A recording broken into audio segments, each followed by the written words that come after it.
Ça me prend entre 1 et 2 heures de tournage. Et après, en montage, je compte entre 40 minutes et 1 heure par vidéo. Vite un peu trop s'isoler, s'enfermer dans son propre business. En fait, faut jamais rester tout seul, quoi. Chloé, elle a jamais été très notion. Maintenant, j'ai compris. C'est pas une question d'avoir compris, c'est une question est-ce que tu l'utilises ou pas. Il y a un panel de compétences à avoir. Et au moins, ça fait que nos journées, elles sont jamais trop similaires. Il y a ma femme qui vient dans le salon.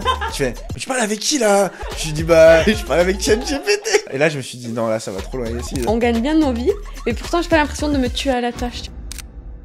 S'organiser quand on est community manager, ça peut vite devenir un vrai casse-tête entre tout ce que tu dois gérer pour toi, pour tes clients, entre la création de contenu, les rendez-vous, les appels découvertes, la comptabilité, la prospection. Ça demande une sacrée organisation. Mais c'est indispensable pour pouvoir réussir sa reconversion professionnelle. Alors si tu procrastines, que tu te sens un peu perdu, que tu n'arrives pas à prioriser tes tâches, cette vidéo, elle est faite pour toi. Et aujourd'hui, ce sera pas un, mais 3 retours d'expérience que tu auras parce que j'ai le plaisir d'être accompagné de Laurie et de Chloé pour cette vidéo. Laurie et Chloé, vous êtes community manager freelance depuis combien de temps? 4 ans. Et 3 ans. L'objectif, ça va être de vous donner une vision claire des missions et du quotidien d'un community manager en freelance. Et non, pour bien t'organiser, tu n'as pas besoin de travailler 12 heures par jour, Merci. ni de te lever à 5 heures du matin pour faire une morning routine. Sans doute. Enfin, ça, c'est ces trucs qu'on voit sur Instagram, ça, c'est dans la vraie vie. Voilà. Oui. Bon, à part quand t'es papa et que... T'as pas le choix, quoi. T'as pas le choix, Faire mais 1000 ronds. bon. Nous, on fait juste un tout droit lit canapé dans la même tenue.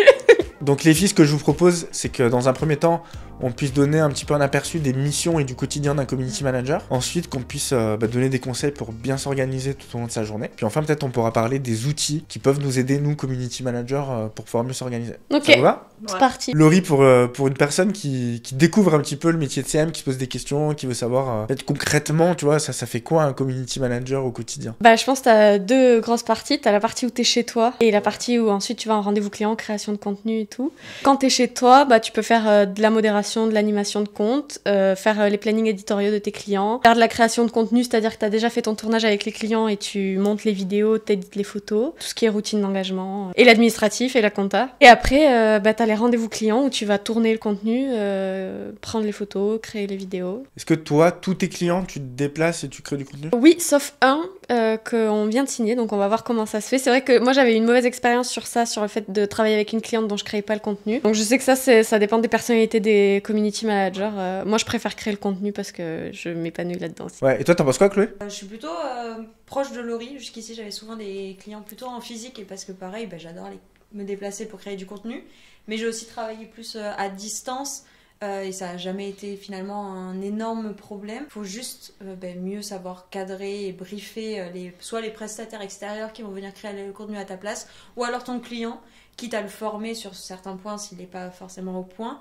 Mais bon, c'est vrai que quand tu es un peu dans cette personnalité très créative, t'aimes bien créer le contenu, c'est juste ta marque et c'est ce que t'aimes le plus dans le métier, donc tu vas plus t'orienter vers des clients où tu peux te déplacer. Et quand t'es plus en personnalité, on va dire stratégie, et t'aimes bien la création, mais juste en termes de validation et t'aimes bien que d'autres personnes prennent le relais, bah travailler avec des clients à distance, c'est quand même plutôt un certain confort. Et comment ça se passe si le community manager il veut juste voyager ou même vivre à l'étranger, avoir des clients en France, est-ce que c'est possible ? Qui répond ? En vrai, on fait Shifumi à chaque fois pour savoir qui répond. D'habitude, c'est Marine qui partage reprend, son expérience. Marine, c'est une community manager de notre équipe qui vit à Bali à l'année et qui vient en France tous les 6 mois. Et elle nous expliquait que, bah, elle, en fait, quand elle était en France, elle arrivait à faire suffisamment de contenu chez son client pour pouvoir après travailler dessus à distance.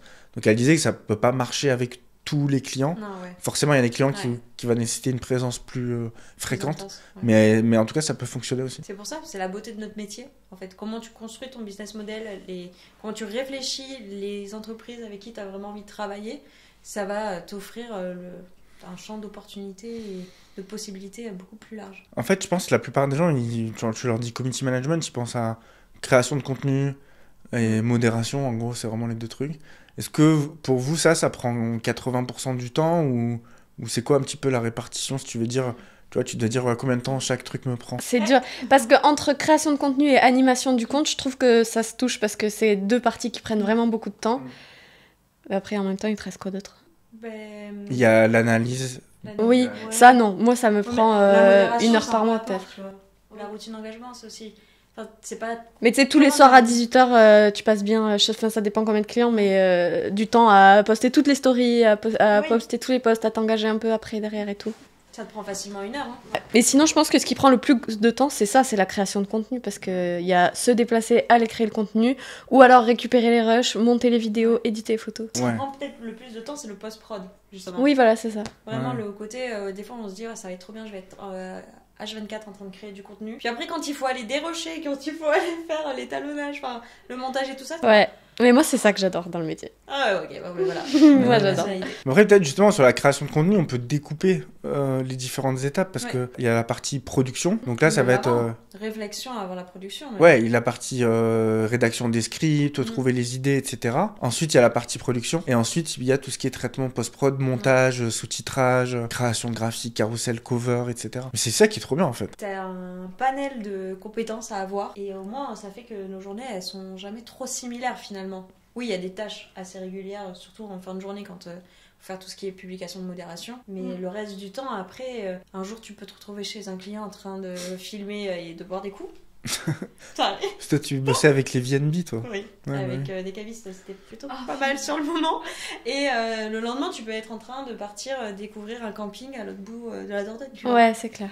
Non, ça, c'est bien. Vraiment, c'est pas mal. C'est jamais le même quotidien, quoi. Ouais, c'est clair. Il y a une question qu'on nous pose souvent aussi, c'est combien de temps ça prend un client? J'ai jamais réussi à déterminer. Ouais, moi non Franchement, plus, c'est une mission échouée, j'ai abandonné. Bah, en fait, ça va dépendre à chaque fois du nombre de réseaux. S'il y a une stratégie sur chaque réseau, Pour un réseau, on va dire. voilà, un réseau, mais est-ce qu'on est sur TikTok, est-ce qu'on est sur Instagram, est-ce qu'on est sur Facebook, est-ce qu'on est sur LinkedIn? C'est jamais similaire, faut juste essayer de garder en tête que ça doit prendre, si vraiment on est sur une grosse stratégie avec un objectif de générer des clients, on est à minima 1 journée par semaine. Moi, c'est le truc que. Après, c'est une moyenne, encore une fois, Mais parce oui. que je sais que les gens, ils aiment bien avoir un truc de référence, mais après, ça peut être plus ou moins. Il y a plein. Et puis, je pense que quand tu débutes aussi, Tu prends plus de tu temps. prends plus de temps, et c'est normal. Mais moi, ouais, le truc que j'ai remarqué, c'est, on va dire, 1 journée par semaine de création de contenu. Ouais, création. Ah ouais prod et- Mais si tu comptes les stories, tout ça, tout ce que t'as en fait la création, même si c'est un peu étalé. Ouais. En fait, c'est pas forcément une journée complète. Genre le lundi, c'est pour ce client-là. le Oui, mardi- oui, De oui. toute façon, dans toute la semaine, t'as des stories qui peuvent arriver un peu aux dernières minutes, qu'il va falloir créer. Donc ça s'étalonne un peu, ouais. Toi, tu trouves que c'est beaucoup une journée? Par semaine de création de contenu? Dis-toi Ouais, c'est parce une que journée moi- par, Oui, oui. par client. Tu comptes pas la prod là-dedans? Tu comptes tout, hein.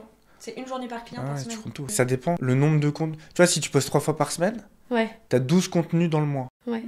En vrai, des fois, en une journée, tu peux faire les 12. Ouais. Après, tu vois, nous, sur Born to Be Seb, on poste 6 fois par semaine. Ouais, ouais. Donc, des fois, une journée, même, c'est limite, tu vois. Il y a le colo qui rigole. Hier, j'ai passé la journée sur une vidéo. Ouais, mais je l'aime bien. On espère qu'elle va marcher. du coup. Probablement pas, mais... mais je l'aime bien. Tu vois, 4 jours pour faire tout le contenu du mois, c'est déjà pas mal, tu vois, c'est quand même beaucoup. Et après, 1 heure par jour par client pour faire story, routine d'engagement, répondre aux messages, enfin tout le quotidien, on va dire, d'un CM. Mais même story, c'est des stories tu peux pas anticiper. Et dans la journée de création de Oui, contenu, mais parce que tu peux pas les programmer, du coup. Il Ouais, faut c'est les- ça. Puis il y en a certaines, tu sais, où ton client il va t'envoyer un peu le jour même pour que tu puisses publier. Ouais. Et ça, tu peux pas l'anticiper sur ta journée Ouais. de création, mais tu peux lui envoyer des briefs. Et après, celles qui sont plus de vente, où tu as déjà tout le matos, tu peux les préparer et juste les publier le jour J. Toi, par exemple, une semaine de contenu TikTok, par exemple pour Born to Be CM, ça te prend quoi, une demi-journée? Non, ça me prend entre 1 et 2 heures de tournage. Et après, en montage, je compte entre 40 minutes et 1 heure par vidéo. Bah, c'est ça à peu près. Ouais, ouais, c'est ça. Même peut-être un peu plus. Ouais, parce qu'en plus, je me l'étale, donc... C'est pour ça. En fait, on se rend pas compte quand Oui, oui, t'as raison, t'as raison. Mis bout à bout, ça fait Ouais, une ça journée, doit- je ça doit pense. être ça, ouais. Ouais. Et après, en début de collab, t'as la partie stratégie à faire. Ça, on en a parlé dans une autre vidéo, on disait que c'était 2 jours de boulot, mais après, quand tu débutes, tu mets Oui, 5 jours. Mais voilà, au début, ça te prend 2 jours, et après, tous les mois, tu vas prendre de 2-3 heures pour analyser un peu les statistiques, voir un peu qu'on fait le mois d'après, etc. quoi. Je pense que ce qu'on compte pas aussi, c'est juste les heures à scroller en faisant de la veille. Ça prend du temps aussi. Mais non, mais sinon, on bosse 10 heures par jour. Non, on est à 12. On Il met- faut pas regarder notre temps d'écran, quoi. Ah, non. Et après, ouais, s'il y a des réunions, des trucs comme ça, mais je pense que ça donne une bonne idée déjà. Ouais. Oui. Mais du coup, la question suivante, c'est... Il y en a beaucoup qui te demandent à partir de combien de clients tu considères que t'es full. Bah là, je pense, si on est sur ce rythme-là, entre 4 et 5 déjà. Hein. Ouais, ça commence à être intense. Ouais. Ouais. Si t'es à 5 et que tu veux pas être genre en permanence sur ton business, enfin genre 7 jours sur 7, tu vas manquer d'un temps pour ton entreprise à toi. Mais c'est bon signe, ça veut dire que du coup, tu dois passer à l'étape supérieure. Déléguer, Prendre un associé. Prendre un associé. Ok, donc il y a beaucoup de taf et on l'a dit aussi, là, il y a ce qu'on fait pour nos clients, mais aussi ce qu'on fait pour nous. Que vous arrivez à estimer combien de temps ça vous prend la gestion de votre entreprise. Donc ce que je vais mettre dedans, ça va être des rendez-vous avec des prospects, faire des propositions commerciales, faire l'administratif, etc. C'est pour toi. C'est pas moi qui m'en occupe. Non, ouais. Tu l'as déjà fait. Mais j'ai déjà fait. Je pense qu'avant, mais ça me prenait pas trop de temps non plus. Parce que éditer les factures, ça te prend 1 heure par mois, même pas. Et après, faire les propositions commerciales, une fois que t'as le template, en vrai, pareil, ça te prend peut-être 1 heure. C'est combien de temps tu passes à faire des rendez-vous découvertes? Ouais. En fait, ce qu'il faut se dire, c'est il y a quand t'as pas de clients et quand t'as des clients. Ouais, c'est Ouais. ça. Quand t'as pas de clients, bah de toute façon, t'as du temps. Et tu cherches des clients. Et, non, mais Donc, justement, t'as pas le choix. voilà. Donc en fait, comme t'as pas de clients, t'as toutes tes journées pour faire de la prospection, communiquer, aller rencontrer des prospects, etc. Quand t'es full de clients, bah du coup, tu passeras forcément moins de temps sur ces tâches-là. Mais il faut continuer à le faire. Ça, c'est un Donc, tu truc le qu'on a délègueras. dit. L'administratif, ouais, mais pas la prospection. Non. Ouais, voilà. Oui. Ouais, donc quand on est en freelance, l'avantage c'est qu'on est complètement autonome, on est libre et tout. Mais l'inconvénient c'est qu'on doit être aussi discipliné parce qu'il y a personne qui va venir nous dire quoi faire, à quelle heure, etc. Ou sortir du lit. Ouais. Oui, c'est vrai. Donc ça nécessite une bonne organisation, on est d'accord. Une bonne organisation et de l'autodiscipline. Parce que moi, au début, j'avais pas du tout. C'est impossible de me lever avant 10-11 heures au début. Genre, j'arrivais pas à me foutre. Mais en même temps. T'as le droit de te lever. Oui, mais tu sais, plus t'as de clients, moins tu peux te permettre de te lever. Donc, juste au début, je culpabilisais alors que j'avais un client, ça allait, tu vois. Si je me levais à 11 heures, tout se passait bien. Mais c'est juste, je pense, parfois, moi, je sais pas si toi tu l'as, mais j'ai cette culpabilité tu vois, en tout cas, j'ai plus l'impression. Bah, mais non, oui, parce qu'on a atteint un certain palier. Mais Et du au coup, départ, parfois, t'es tenté de faire du présentéisme en mode je vais voir si j'ai pas un truc à faire, alors qu'en vrai. Du coup, c'est quoi les conseils qu'on peut donner en termes d'organisation? Moi, je dirais, depuis que j'ai mis des deadlines, ou en tout cas des espèces de périodes où je dois rendre des trucs, genre par exemple, je sais qu'au milieu du mois, c'est là où je fais tous mes shootings avec mes clients, genre entre le 10 et le 15. Le 25, je sais que je dois rendre mes plannings pour le mois prochain. Et le 2-3, c'est là où je rends les reportings. Enfin, comme ça, je me mets des deadlines. Donc déjà, dans le mois, Dans t'as le mois, des c'est déjà- périodes bien Ouais, précises. c'est déjà ok. découpé. Je pense que le meilleur conseil, c'est d'arriver à involontairement anticiper, de prendre les bons réflexes dès le départ et de ne jamais tomber dans ce côté de l'urgence. De fil tendu, ouais. Ouais, parce que c'est là où finalement ça devient complètement le bordel et t'arrives jamais à retrouver ton équilibre plus ou moins. Ou c'est très compliqué. Et une fois que t'es dans ça, bah alors va t'en sortir. Moi, le meilleur conseil que je peux donner, c'est de travailler par bloc de temps. T'as du temps pour faire ta créa de contenu. Par exemple, moi, je fais CEO Day et je le faisais dès le départ. Alors, ça peut être une journée ou une demi-journée, ça dépend d'où t'en es dans ton business. Où là, tu travailles pas sur tes clients, mais tu travailles vraiment que sur toi. Et donc, ça t'oblige. Par exemple, moi, c'était le vendredi. Tu vois, le vendredi, je travaille sur aucun client. Et là, c'est le moment où je prends du recul sur où j'en suis. Est-ce que j'atteins mes objectifs business? Est-ce que je dois faire de la prospection? Les rendez-vous que je dois faire avec des éventuels prospects. Et en fait, ça, je savais que si je le mettais pas, bah, je le faisais jamais. En fait, c'est comme le sport. Si tu mets pas le sport dans ton agenda, genre, c'est pas écrit que de 17 à 18 tu fais sport. En fait, à 17h, t'as toujours un autre truc plus important Ouais, c'est ça. à faire. C'est pas la priorité. Du coup, tu vas pas. Par contre, si c'est dans ton agenda, par exemple, au moment où tu prends ton rendez-vous, peut-être t'as un prospect qui te dit ouais, est-ce que t'es dispo mardi soir? Si tu l'as pas mis dans ton agenda, hop, tu mets, après tu fais putain, bon bah tant pis, j'irai pas au sport. Ouais, voilà. Alors que s'il est dans ton agenda, tu vois, tu vas te dire non, je vais pas la sacrifier, ma séance de sport, je la laisse, tu vois. Ouais. Et bah là, le CEO Day, c'est un peu pareil, tu prends pas de rendez-vous ce jour-là. Et comme ça, t'as toujours un jour où tu bosses sur ton business. Ouais. Et d'ailleurs, on peut compléter ce propos-là avec, même si tu te sens full déjà à l'heure actuelle en tant que CM, et tu dis j'ai pas forcément envie de plus de clients, faut quand même que tu arrives à te dégager ce temps-là pour réfléchir à la suite, même si tu le mets pas en place dès le départ, ou tout simplement pour souffler et pour prendre du recul sur tout ce qui se passe, parce que bah, c'est une super habitude qui va te permettre d'aller plus loin et de résoudre certains problèmes à l'heure actuelle sur ton business. Mais les blocs de temps et le batching aussi. Et ça, c'est une erreur que je vois chez beaucoup de CM. Ils vont faire le script, le tournage et le montage à la suite. En fait, tu remarques que tu es beaucoup moins efficace que quand tu fais une matinée, tu rédiges tous tes scripts, une matinée ou une après-midi où tu fais tout ton tournage et après tu fais ton montage en même temps. Et en plus, le tournage, je sais pas vous, mais je dois avoir de l'énergie ce jour-là, je dois me sentir bien pour pouvoir aller filmer des vidéos et tout. Et il y a des jours où c'est pas du tout le cas. Par contre, montage, y a pas de problème parce que je peux rester dans mon lit à faire le montage. Donc quand t'as l'énergie de te montrer en vidéo, bah là, autant en profiter, en faire le maximum, quoi. Big up aux meufs, ils font plus qu'on pense. Est-ce qu'on a les cheveux propres? Est-ce qu'on a la motivation pour se maquiller? Le bazar. Est-ce qu'on a les fringues propres? Tous les lundis, je me maquille pour le tournage de Devenir Seb, alors. C'est le seul jour de la semaine où on est maquillé. Est-ce qu'il y a d'autres conseils organisation? On parle des to-do. Moi, je trouve que c'est super important. Je le fais toujours le dimanche soir. Parce que si t'arrives le lundi matin et que t'es un peu comme moi, le cerveau embaumé, bah tu sais pas par où commencer et c'est là où tu commences à être sur la procrastination. Donc le dimanche soir, on se pose, on liste tout ce qu'il faut faire dans la semaine et après on répartit selon les urgences, selon les rendez-vous et tout ça. Et on note tout. Et après, comme ça, si t'aimes bien un peu le côté gamification, bah tu peux barrer. Et puis surtout, je trouve que ça évite de procrastiner, de faire des to-do, parce que du coup, tu vois tes petites étapes à franchir avant d'arriver du coup à la fin où t'as tout fait.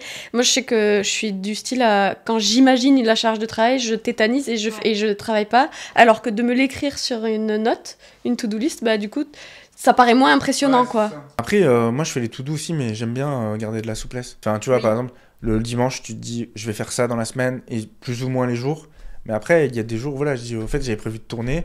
Bah finalement, je tournerai demain et je prends les trucs de demain, je les fais aujourd'hui, par exemple. Ouais, mais ça, il faut juste pas être en flux tendu, être pas trop dans l'urgence. Parce que sinon, finalement, t'as tout doute, t'as pas d'autre choix que de la respecter. Et aussi, surtout, ne pas se surcharger. Genre, être un peu plus réaliste sur ce que tu peux faire en une journée. Parce qu'on a tous... Ça, c'est dur. C'est ultra dur, mais on a tous cette tendance à trop surcharger, surtout le lundi, mardi, mercredi. Et après, on arrive à exploser le jeudi et on est dégoûté parce qu'on n'a même pas terminé la moitié du lundi, mardi, mercredi. Et du coup, t'as des semaines, ça fait 4 semaines, il y a toujours le même truc qui... Non, mais c'est surtout que t'arrives le samedi et t'es heureux parce que tu dis, je vais pouvoir terminer tout ce qui n'est pas coché sur ma to-do. Et là, tu dis, mais non, en fait, pas non plus l'objectif, quoi. Dans les tâches que tu peux facilement squeezer, mais qui sont importantes, c'est la partie montée en compétences. Parce qu'en fait, dans notre métier, ça évolue super vite. Si on veut évoluer dans notre business, il faut qu'on évolue en termes de compétences aussi. Donc moi, je sais que depuis 2019, que chaque année, je prends un accompagnement, un coaching, une formation. Je parle pas des mini-formations à 200 balles que t'achètes, mais tu vois, je me fais vraiment suivre. Et du coup, j'ai aussi du temps qui est dédié à ça. Et en fait, pour certains, ça peut paraître être de la perte de temps ou quoi, mais c'est des moments où tu peux améliorer la valeur de ce que tu proposes. Et dans les coachings, tu peux prendre du recul aussi, ce qu'on disait tout à l'heure, du recul sur ton business et du coup aller plus loin aussi. Après, ça dépend aussi de tes besoins sur le moment. Parce qu'on a tous le truc aussi de prendre des formations. Alors, contrairement à toi, je pense, toi, tu es capable de rentrer dans une formation, de prendre une formation, un accompagnement, même si tu en ressens pas forcément le besoin, si t'as pas une problématique bien précise. Juste, t'as été dans cette culture-là et chaque année, tu le fais parce que tu connais le bénéfice d'être dans cette dynamique-là. Mais on est beaucoup à plus prendre une formation quand on a une douleur bien particulière. Et c'est dommage parce que finalement, on fait ça un peu au dernier moment. Après, il y a ce qu'on appelle les masterminds. Quand tu fais une formation, c'est le formateur qui va te donner son expertise, son savoir. Dans un mastermind, il n'y a pas forcément un leader au-dessus, tu vois. C'est plus un regroupement d'entrepreneurs un peu du même niveau. Ça te permet de rester avec tes pairs, de partager des conseils. Et surtout, quand tu as un problème ou tu as une question, tu as toujours quelqu'un qui a la réponse. Donc ça te fait gagner énormément de temps. Et ça, tu vois, des fois, on me dit, ouais, mais par exemple, moi, je suis dans un mastermind, ça me coûte 2000 € par mois. Et des gens, ils me disent, ouais, mais t'apprends quoi pour 2000 € par mois? Et en fait, je sais même pas quoi répondre des fois. En vrai, c'est pas une question d'apprendre quelque chose. Mais dès que j'ai besoin d'une info, d'un truc ou j'ai besoin de quelque chose, en fait, j'ai l'info tout de suite. Ça, je sais pas comment. Tu vois, ça vaut quoi ça, tu vois, c'est compliqué à estimer. Et surtout, il y a plein de fois où je suis down, tu sais, je suis pas forcément hyper motivé, tu vois, c'est un moment où ça va pas trop. Et on a un rendez-vous tous les vendredis. Et des fois, j'ai pas envie d'y aller. Je me dis, ouais, mais flemme, vas-y, cette semaine, j'ai pas envie. Et en fait, c'est toujours dans ces moments-là où quand j'y vais, je me dis, putain, mais heureusement que je suis venu. En fait, tu revois l'énergie de tout le monde et tu vois que t'es pas tout seul et tout. Et c'est là où tu te dis, en fait, faut jamais rester tout seul, quoi. C'est ça. C'est un peu le risque quand on est vraiment freelance, hein. Surtout quand on a cette dynamique de rester plutôt chez soi, de pas forcément travailler avec des clients physiques. On peut vite un peu trop s'isoler, s'enfermer dans son propre business. Et au final, dès qu'on a une problématique, on sait pas vers qui se tourner. Ou alors on va chercher la solution, mais vraiment au dernier moment, quand c'est une douleur c'est ça. impossible à supporter, quoi. C'est ça. Et là, souvent, c'est parfois trop tard ou vraiment c'est au dernier moment, quoi. Donc on a parlé un petit peu des meilleures techniques pour s'organiser. Il y a des outils aussi qu'on utilise au quotidien en tant que community manager. Du coup, c'est quoi, vous? Genre, les outils, si je vous les enlève, vous êtes dans la merde, en fait. Notion, ne m'enlevez jamais Notion. C'est vrai Ah ouais, quoi? Bah, moi, Canva ou CapCut. Non, non, ça va. Ah ouais. Bah, tu feras des dessins. Ouais, super. Oui, c'est vrai.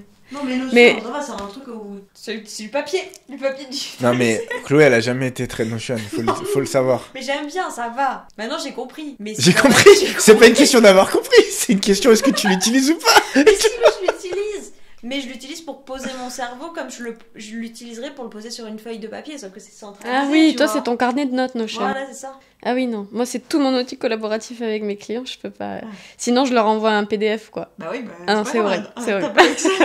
Non, là tout est automatisé, même ça se programme depuis Notion et tout, c'est... T'as ce programme depuis Notion? Putain, Tu vas me le mettre en place sur. pas mal. Vas-y, mais dis en plus sur ça. Ouais, c'est un outil, c'est un plugin que j'ai acheté. Ah, c'est un qu'on a plugin, acheté, ouais. ok. Validé par Insta et par Ouais, c'est les clés API, c'est rentré dedans. Et franchement, sur les stats, je vois pas de différence. Tu programmes. Donc en gros, c'est juste dans les propriétés de ton post Notion. Tu mets prêt à publier, tu appuies sur programmer, ça te programme tout ton planning. Mais j'imagine t'as les mêmes limites que les autres outils. Genre, tu peux pas poster les stories, tu peux pas poster. Tu peux programmer les stories, juste pas les... Enfin, Bah, Des sans les carousels. stickers, quoi. sans les stickers, Ouais, oui, sans les voilà. stickers. Oui, donc c'est comme. C'est Mais- les mêmes limites que t'as sur. Oui, oui. Mais ce qu'il y a, c'est qu'avant, du coup, je faisais mon calendrier éditorial sur Notion que je faisais valider au client. Et ensuite, je devais copier tout, mettre dans Meta Business et tout. Donc là, ça m'enlève toute cette étape, en fait. Toute la partie programmation, j'ai juste à cliquer sur un bouton. En fait, tout ce que tu peux faire sur Meta Business Suite, tu peux le faire sur Ouais. Notion. Donc, du coup, ça Bah, t'enlève une étape. Mais oui. après, il y aura tout. Oui, mais ça, ouais. Sans tu vois, taguer des gens, mettre... Tu peux pas taguer non plus, ouais. tu peux mettre le arrobase, mais tu peux pas taguer non, sur la photo. Ouais, ouais. Ouais, il y a des petites- Et donc, il y a Ça- des limites, Données mais... non plus.